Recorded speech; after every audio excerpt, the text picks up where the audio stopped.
From UFOs to psychic powers and government conspiracies, history is riddled with unexplained events. You can turn back now or learn the stuff they don't want you to know.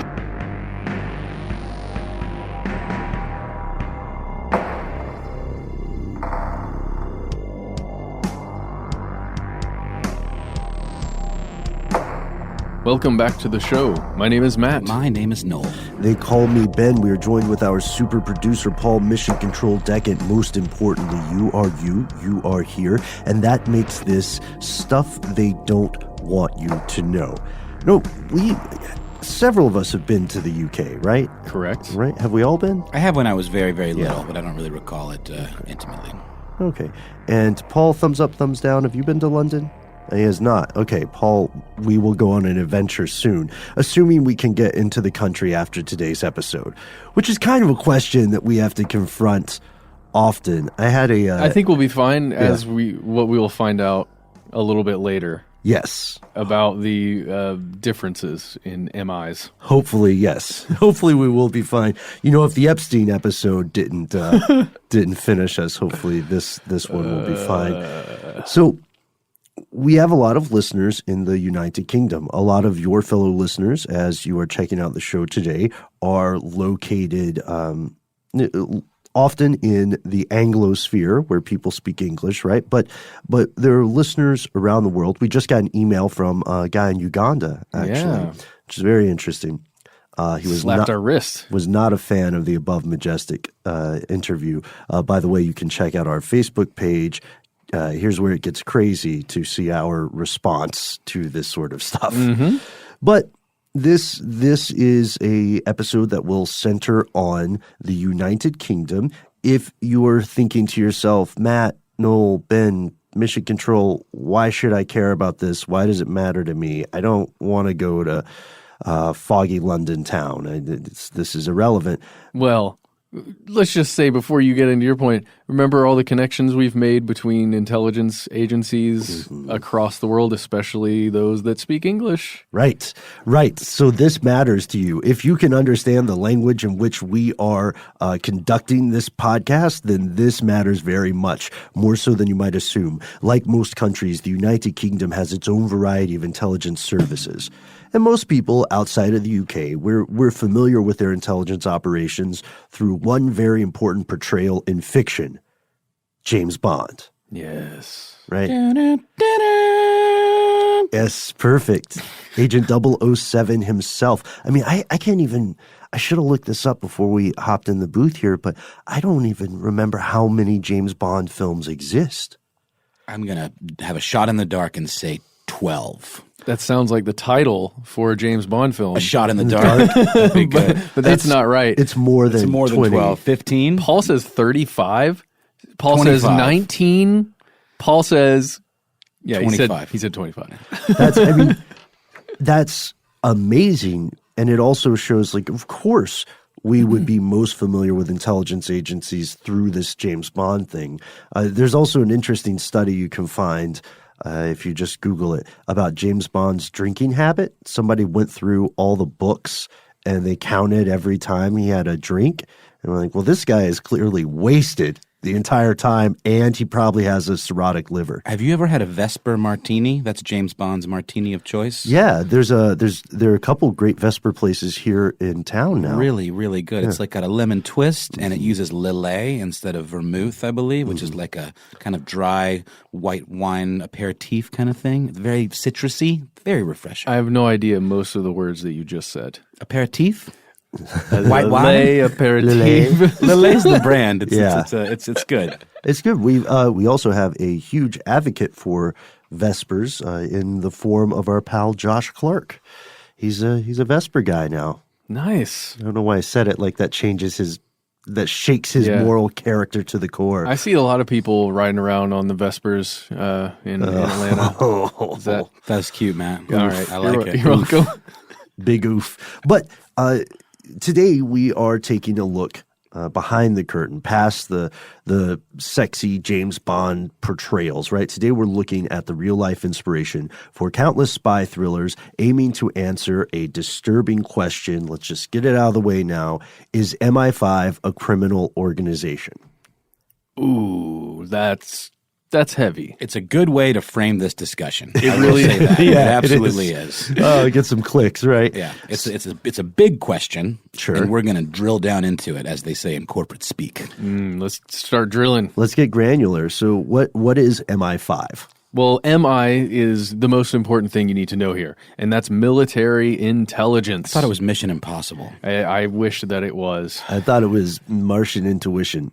In this case, it is military intelligence. All right. Specifically, that number afterwards is the section number, so Section 5. And it's founded in 1909, and it wasn't called this at all times. It started out as just something that was called the Secret Service Bureau. Because what better way to keep a secret than have the word secret in the title? That's right.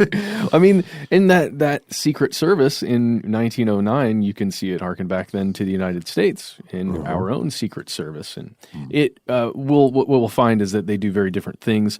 And that's why you kind of have sections for all these different secret services that you have. In this case, MI5 is directed by the Joint Intelligence Committee, or JIC. And this service itself is bound by this thing that was created in 1989 called the Security Service Act. Of 1989. Yes. Yeah, that's in the name, right? What we mean when we say bound is that the Security Service Act essentially, or I should say ostensibly, lays the groundwork for what MI5 is supposed to do, how it does it. What it can do, basically. Right. And what does it do? The service is supposed to, well, it's directed to, we should say, protect British parliamentary democracy and Britain's economic interests and counterterrorism and espionage within the UK. So counterintelligence. MI5 was founded by Captain Vernon Kell. It's a very distinguished sounding name. The organization played a central role in the capture of most of Imperial Germany's intelligence agents in the UK at the beginning of World War I. It's a big deal. MI5 is not the same thing, it's important to note, as MI6. MI5 is the British Security Service, while MI6 is the British Foreign Intelligence Service. So, Ben, how should we think about this? Yeah, think of it as being similar in a way for our American listeners to the relationship between the FBI and the CIA. Which has always kind of flummoxed me a little bit, if I'm being honest. I think it always flummoxed the FBI and CIA themselves because they certainly overstep into one another's territory. They encroach. Yeah. Well, and often, and when the CIA is dealing drugs and the FBI has to deal with it, things get messy. Uh-oh. Whatever, it's true. Ultimately, it's dealing with inward-facing and outward-facing counterintelligence and intelligence, right? Perfect. Yeah, that's the perfect way to say it. Essentially, MI6 is tasked to send British spies abroad, and MI5 is there to catch spies from other countries. So there you go. That makes sense, right? Crystal. And there are multiple military intelligence services. I really like that you hit on this, Noel, because a lot of people have kind of this Heinz 57 problem when we talk about MI5 and MI6. You know, were you ever a kid looking at Heinz 57 and wondering where the hell are the other 56 Yeah, I want to try some of those at least. ketchups? It doesn't have to do with how many spices are in it or something? I don't know. I assumed it was like Baskin Robbins where they've got the flavors, but then they always exceeded that flavor number, right? We should probably ask Lauren Vogelbaum or Annie Reese. There's a plug for Savor, the food science show and lifestyle. But yeah, so it turns out it was an historical advertising slogan about the 57 different varieties of pickles. Soup. Oh, pickles. Okay. How do you have 57 different? I guess you can pickle anything, right? Yeah. So in the case of these multiple military intelligence services in the UK, we find that they go all the way up to MI19, and many have come and gone since the creation of the first military intelligence service, MI1, which was created sometime during World War I, and they mainly focused on cryptography, code breaking, counterintelligence stuff, you know what I mean? So they were figuring out what Imperial Germany was up to, and as we mentioned, they were quite successful with some of this stuff.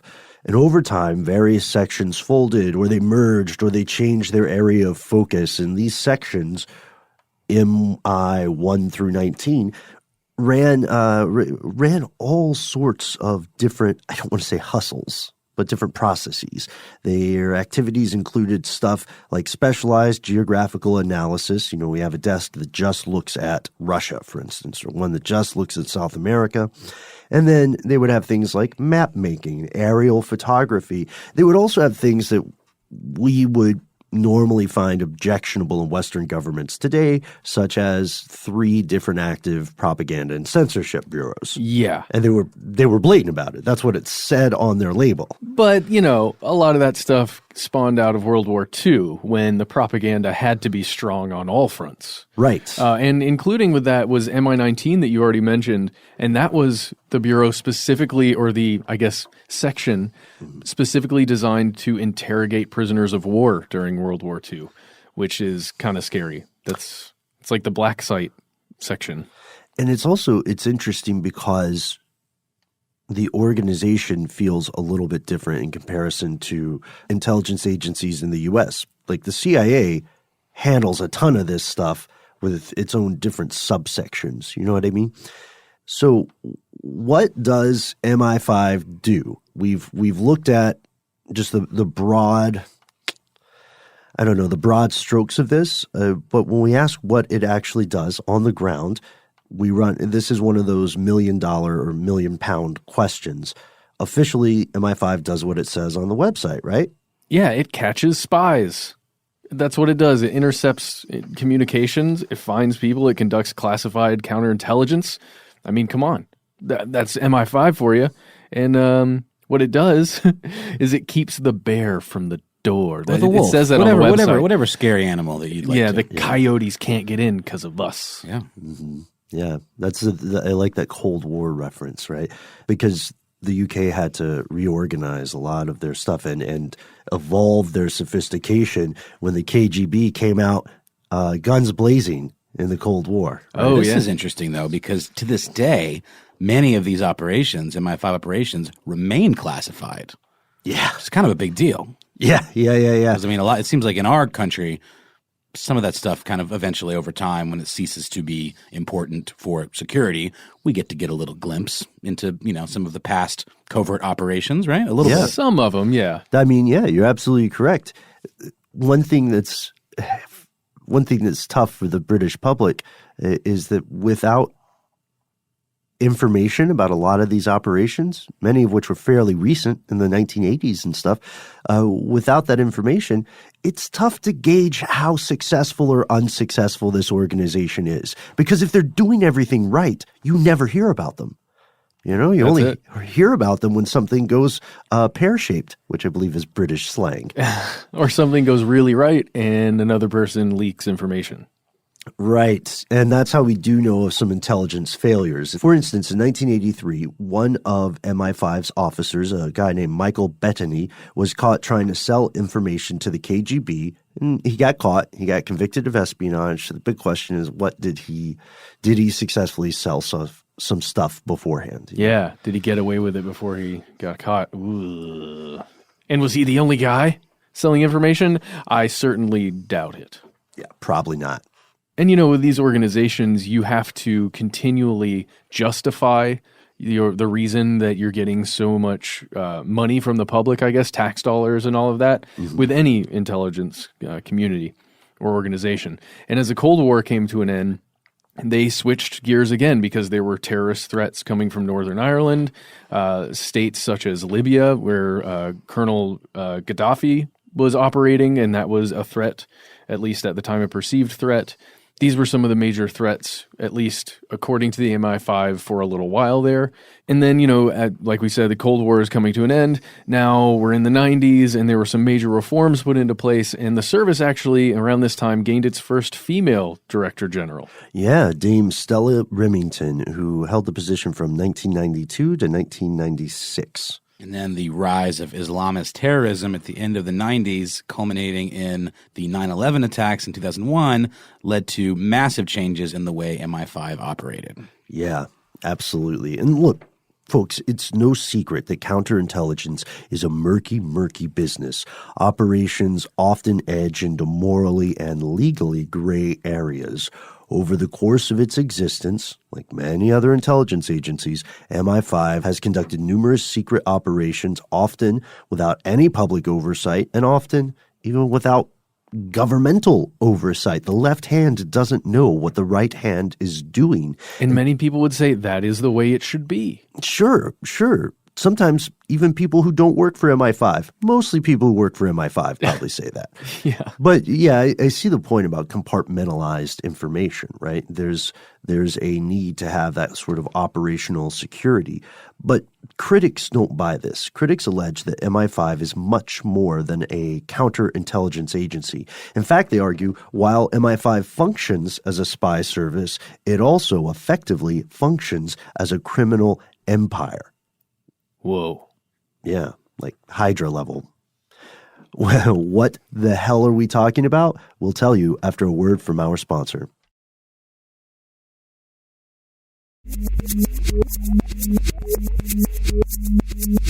Here's where it gets crazy. While the MI5 might not be a criminal organization, at least to its parent government, let's just call it, what do we call it? The Parliamentary United Kingdom and their government, and perhaps the Queen and all of her subjects. But it certainly functions as a criminal organization, at least at times. And we're not just throwing ninja stars. Is that okay to say? We're not just throwing ninja stars at Britain. We've seen this occur, as we said earlier, with many other intelligence services within many other countries. But it does function as a criminal organization sometimes. And we know this. This isn't a theory. No. This isn't some tinfoil internet bloggery here. It turns out that in 2018, declassified documents showed that the government of the United Kingdom allows MI5's agents and informants to carry out crime within the UK without consequence. They've been allowed to do this for at least 30 years. Whoa. Seriously, it's a license to kill. It's a license to torture, pillage. Did you just say a license to kill? Yes. Oh, wait. Yeah, I did. I mean, come on, man. That's great. I can't believe I didn't think of that. That's awesome. Yeah. I mean, but really, the bit we did was awesome. But the fact that they can just go murder people is not cool. And as it turns out, which was a bummer to me or to my kid self, they don't actually have a license they can flash before they kill someone, letting them know that it's legit. Right. It's more of an expression. Maybe we should just manufacture our own. Not to use, but just to have. Just on a T-shirt, maybe?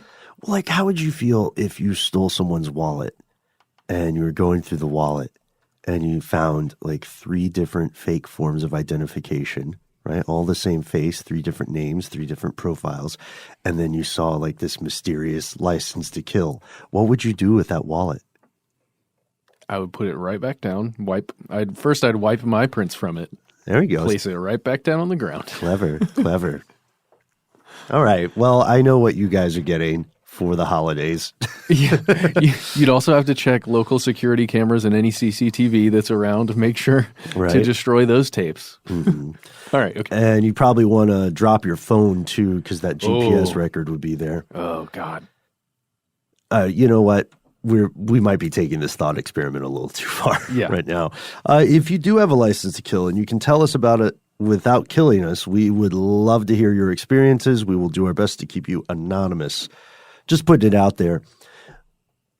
Well, I guess you're right, Noel. It's, as we'll see, they kind of did have not a badge they could wave around, but they did have documented proof that the government at all levels that were aware of it approved of this. It was called a secret and concealed policy.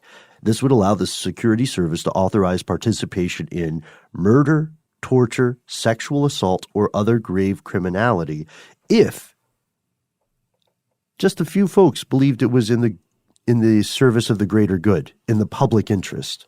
That is so creepy and disgusting, and I wonder how many other intelligence organizations have an active policy like that, a secret and concealed policy. Okay, so this was basically a criminal authorization.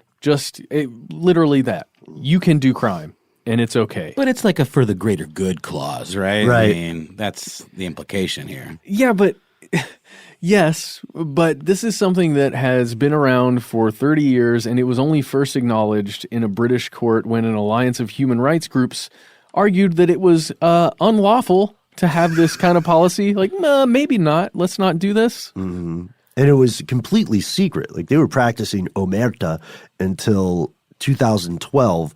Prime Minister David Cameron wrote to Sir Mark Waller, the Intelligence Service Commissioner at the time, asking him to keep the policy under review, which is, we've got a quote. It's very British in the way it's written, but we'll give it a shot. I'm going to do a British accent. Let's see. In the discharge of their function to protect national security, the Security Service has long-standing policy for their agent handlers to agree to agents participating in crime in circumstances where it is considered such involvement is necessary and proportionate in providing or maintaining access to intelligence that will allow the disruption of more serious crimes or threats to national security. Oh, wow, that was great. When First you say of it all, like that, it sounds nice. but It sounds like he's describing marzipan. Sounds like he's reading like a Winnie the Pooh story or something, you know? it's totally it's a clause for undercover agents, right? That's what that is. Well, No, but I mean- that part is. But yeah, it's saying like if you have an informant Yes. who is operating maybe in something like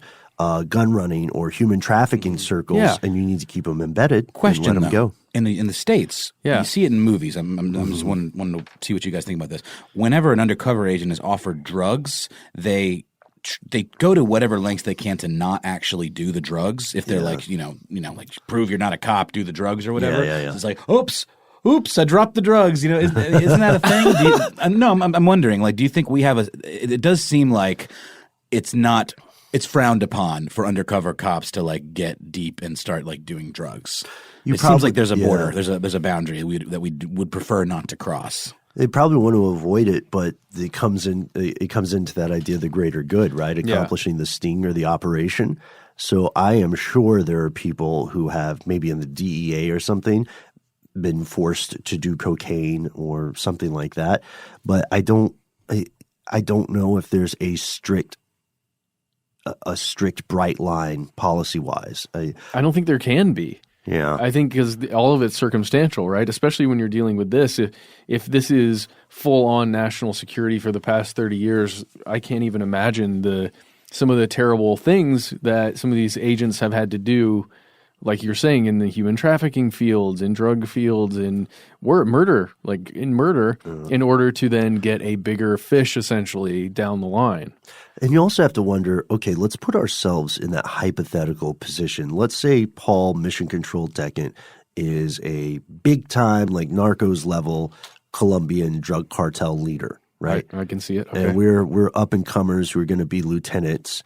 And he's like, do this cocaine in front of me. It's cocaine. And we would look very suspicious if we just fumbled. Just dropped it. Because I don't know a ton about that drug, but I do know about the general trends of addiction, and people who are into that kind of stuff don't just drop it. Yeah. In that case, I think the fumble move would be to accidentally drop it on one of the guys that you know is not an undercover agent, so that it's, we didn't waste it. It just is all over that guy now. I don't know, man. I think you have to do it if you're at that point. I mean, it's like that. It can't be like that scene in that Woody Allen movie where he sneezes the cocaine off the dish or whatever, and it's just basically like a party foul. It's more like you're going to get shot in the face foul. You know? Yeah, but then if you're talking about the bigger operations where you're actually out in the field doing things other than drugs, the actual criminal acts, that's where it gets a little, I don't know, it gets murky for me. Right. Like if you are embedded as an enforcer and you're sent to beat the crap out of someone, you know what I mean? And I'm sure there have been in the past undercover agents who have to performatively beat the snot out of one another just to make sure they look like they're legit. So yes, the informant stuff That's part of it, and that doesn't seem that far out. But when Cameron is writing this letter to Sir Mark Waller, he essentially says, look, we're not going to ask you to tell us whether, we don't want you to feel as if you have to report it to anybody, if you get what I'm saying. Anyone. And you don't have to worry about whether or not it's legal at all. That's just crazy, man. Is that one of those things where it sort of exists in like an extra legal gray area? Yes. Right? Yeah, and most people in the government had no idea what was happening. You know what I mean? I think most people in Parliament at that time would have said, we should not give people these licenses for wanton destruction. Cameron, to be fair, I am going to try to be fair here, said he had considered making the letter public in the interest of transparency, but decided against it because he thought it might be damaging to the national interest, also known as his political career. Wow. That's what I think.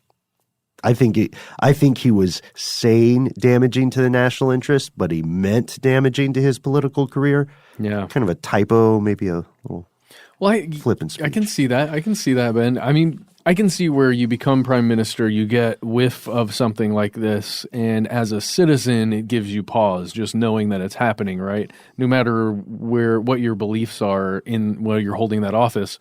And it does seem like he kind of rode the fence there a little bit of, should I, shouldn't I tell anybody about this? This is really effed up. But in the let's keep national security and public interest in order, and let's just balance it out and say, let's just keep it quiet. Like, wasn't it the whole idea that he basically just, he told this guy not to comment on the legality? That was the whole idea? Yeah. So the policy is under review, doing air quotes here. I hope you can hear them. The policy's under review. However, what that essentially means is provide cover for us, and don't okay, look, sometimes you gotta break a few innocent eggs if you really want to cook a terrorism omelet. You know what I mean? Jeez. So that's exactly what happens. So don't comment on the legality. Don't refer it to any prosecuting body. Don't refer it to law enforcement. Let's keep this between us. Let's have a greater good. So the argument was essentially that for most of modern British history, they had been following one of two paths as just a nation. There was the rule of law, and then there were criminal acts, right? But they called this strategy the third direction. Great boy band. Right. Do you guys remember Glee? Do you remember their band, One Direction? Wait, what was it? One Direction was a real band. Yeah. What am I thinking of? Well, there was that you plus me equals us thing. Yeah. With the fake boy band. New Direction. Maybe. New Direction? New Direction. It's a pun. New Direction. I see. Yeah. I get it. I know. Very bawdy. Like Boy's Soul from Always Sunny in Philadelphia. Right. But they called this thing seriously the third direction. Nobody acknowledged it until this year in a British court when that Alliance of Human Rights Groups that Matt mentioned earlier, Privacy International, who are the other ones? Yeah, those guys over at PI. Then we've got Reprieve, the Committee on the Administration of Justice, and the Pat Finnegan Center. According to the legal team representing this alliance, the third direction policy is likely to have enabled the security service to conceal wide-ranging illegal activity. And they brought this case before an investigatory powers tribunal. The trial included, as a bonus, the publication of a heavily redacted document, a guideline, essentially for how to break the law and get away with it. This is how you do it. And like a lot of government documents, you can find copies of this published in a couple of different places in British media, but tons, the entire paragraphs are blacked out. They're not going to admit this stuff, right? No. Because it's still the great boogeyman of national security. Exactly. And the timing of the letter was also really strange here because just 2 weeks after this highly redacted document gets released, it's made public, Mr. Cameron, our buddy, admitted that there was this thing called state collusion in the 1989 murder of Belfast solicitor Patrick Finnegan. And state collusion? What does that mean? That means essentially the Cameron is arguing some faction of the intelligence apparatus or the state apparatus of the United Kingdom may have aided in this guy's death, or may have at the very least been criminally negligent in protecting him, right? There you That's go. the most fair way to say it. They get into some very, very, very dirty things when they were attempting to retain Northern Ireland, you know? Oh, yeah. And we'll tell you more about the trial after a word from our sponsor.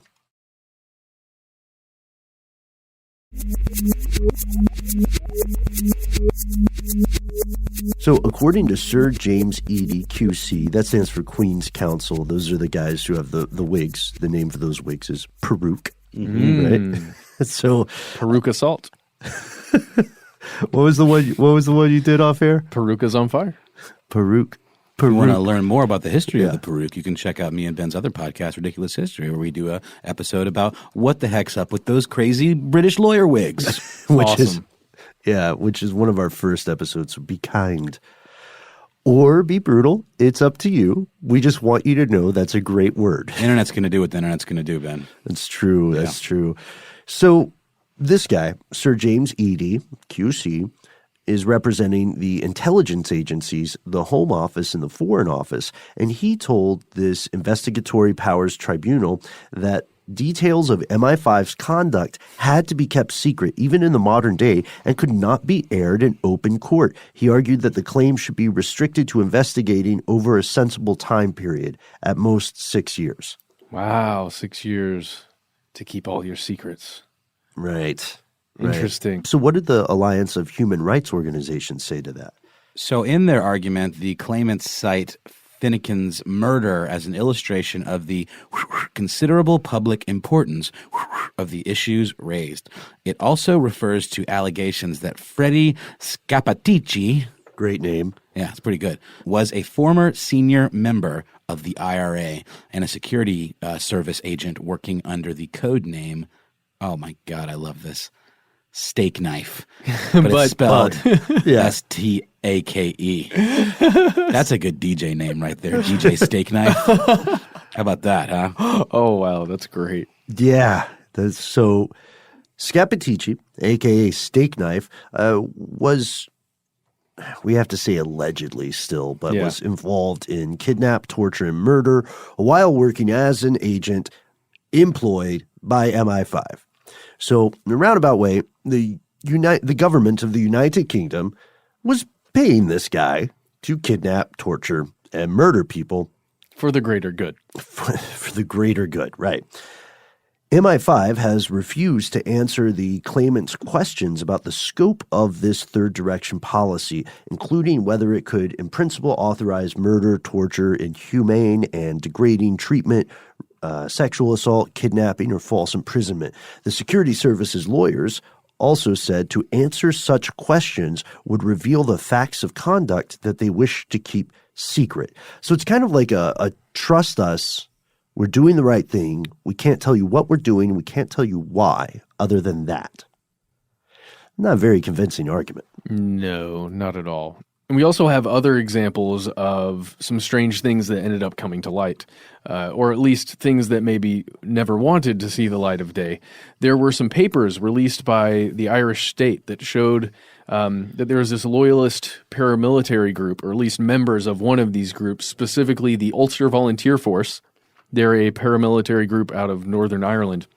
They claimed that MI5 asked them to assassinate the then Prime Minister of Ireland, Charles Haughey, in 1985.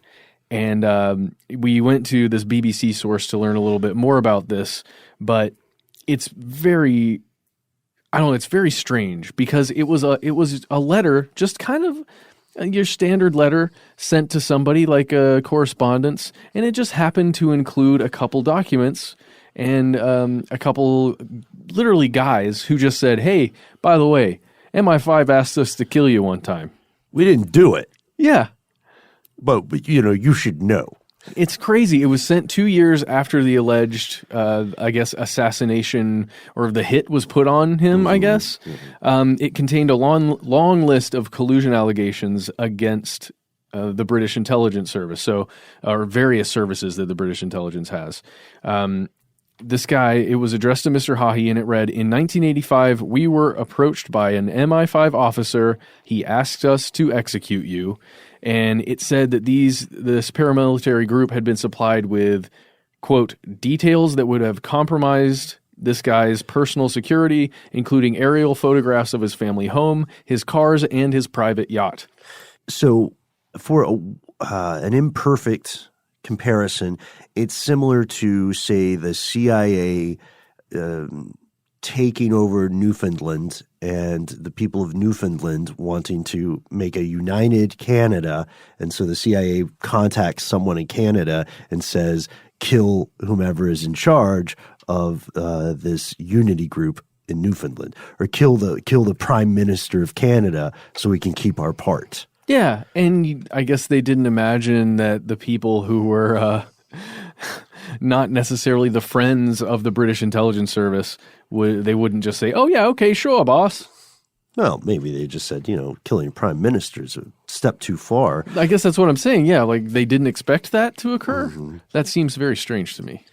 In 2010, Benyam Mohammed al-Habashi went to court to hold MI5 accountable for collusion in his torture at the hands of Uncle Sam. And then there's the example of Shakir Amir, who said MI5 watched him being tortured in 2001. That was really brutal, too. Yeah.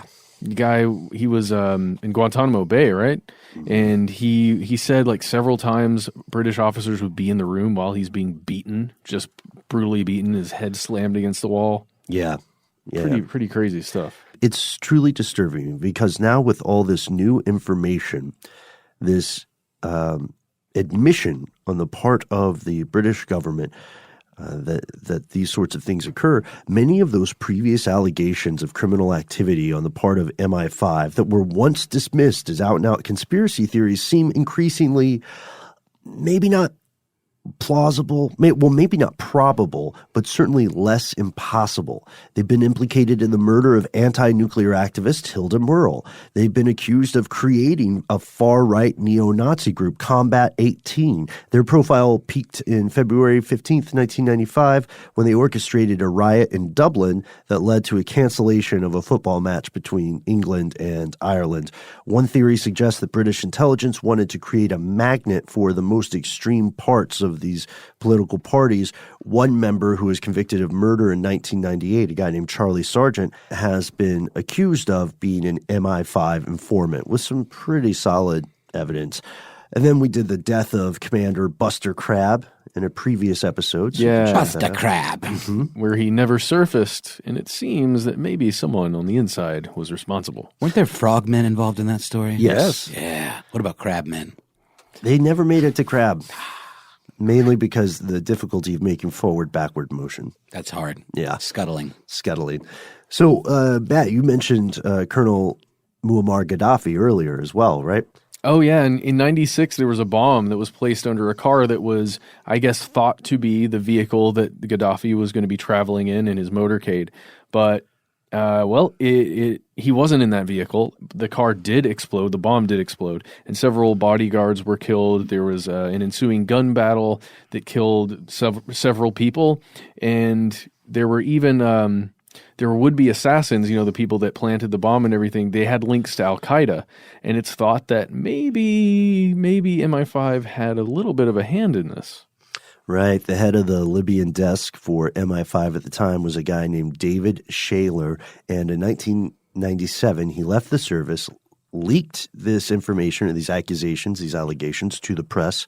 He was forced to flee to France. And in 1998, he claimed that the plot to kill Gaddafi had been funded by MI6. Wow. Cooperation with MI5. There's... taking out a leader like that of a country is no small deal. Well, and there's it's not compelling evidence. There's proof that ultimately the French government was behind the assassination of Gaddafi to preserve financial hegemony because they wanted, Gaddafi did many, many terrible things, but the thing France was most frightened of him doing was to create a continental African currency, a dinar. Yep. So mess with the money, right? That's what happens. Money in the oil. The new series starring Matt Frederick. There's always money in the banana stand. So what does this all mean? This is pretty strange because it's rare for this kind of information to come out in such a blatant way. Yeah. Break the law for the greater good. Most intelligence agencies, I would say, practice that, right? The problem is the goalpost that defines greater good is always moving. Who's good? Right. Greater for whom? Exactly. And at this point, many of us listening to the show today will have a hard time being surprised. Some of us might even support this policy. You know what I mean? There are people who say that torture is a terrible thing, but ultimately it saves lives. We have an episode on why that is not true. We as do. well. Yeah. Yeah. But there are points to be made that it's not an easy task to stop in your worldview, the worst people in the world from doing the worst things. It's not an easy task to prevent that from happening. And you do have to perhaps do some bad things. It's just, I think in this case, it's that gray area of how bad is too bad for a thing for the good guys to do to prevent the bad guys. Well, it's from that doing, idea right? that to counter the bad guys, you got to stoop to their level. You got to play by their rules. Yeah. Otherwise, you're going to get stepped all over, right?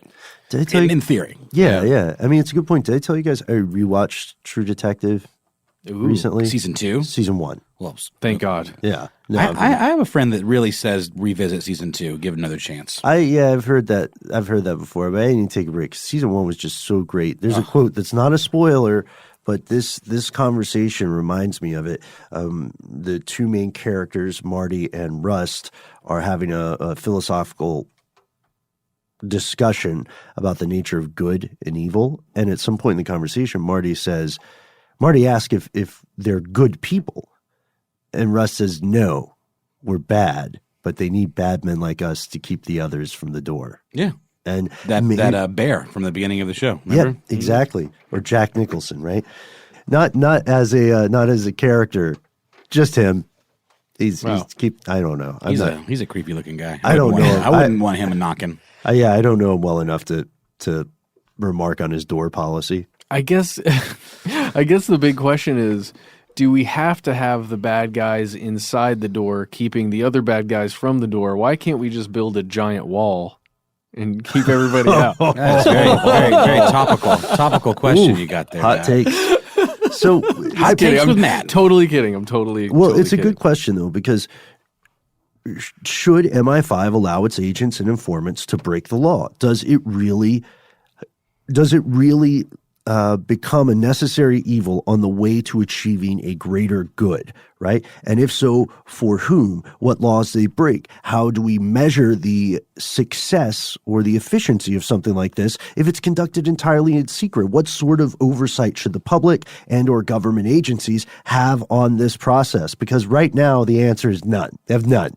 Yeah. They have a letter from 2012 that's like, don't send this to anybody. Basically, David Cameron sent a no snitching letter. Yeah. That's exactly what happened. And that's where we are today. No snitching, boys and girls. Snitches end up in stitches. Yeah. Well, tell us what you think. Find us on Instagram, Facebook, and Twitter, and let us know, are these things necessary evils? Is allowing the collapse of the rule of law in one scenario really necessary to allow the enforcement of rule of law in another situation, right? That's ultimately the question. It really is. And by the way, I was just going to bring this up before we ended. At the Tenderfoot holiday party thing that we were at, the three of us, I ran into a gentleman. Paul Decken was there too. But we ran into a gentleman who truly, truly believes, and had a long discussion with me about it, that the British government still controls the United States. I overheard that, and I didn't want to jump in. He truly believed it. Oh, I should have talked to him. I know. Well, I didn't want to go any deeper than we already had in the conversation because it's one of those that doesn't really go anywhere after you hit a certain wall. It's like, yeah, well, you can't prove anything, but that's an interesting idea. Did you tell him we did an episode on it? I did. Did you tell him that he can contact us via a telephone call? We're just a phone call away. I did. I said call 1-833 STDWYTK. Brought the STD back for this one because it's not about awful things like the last one.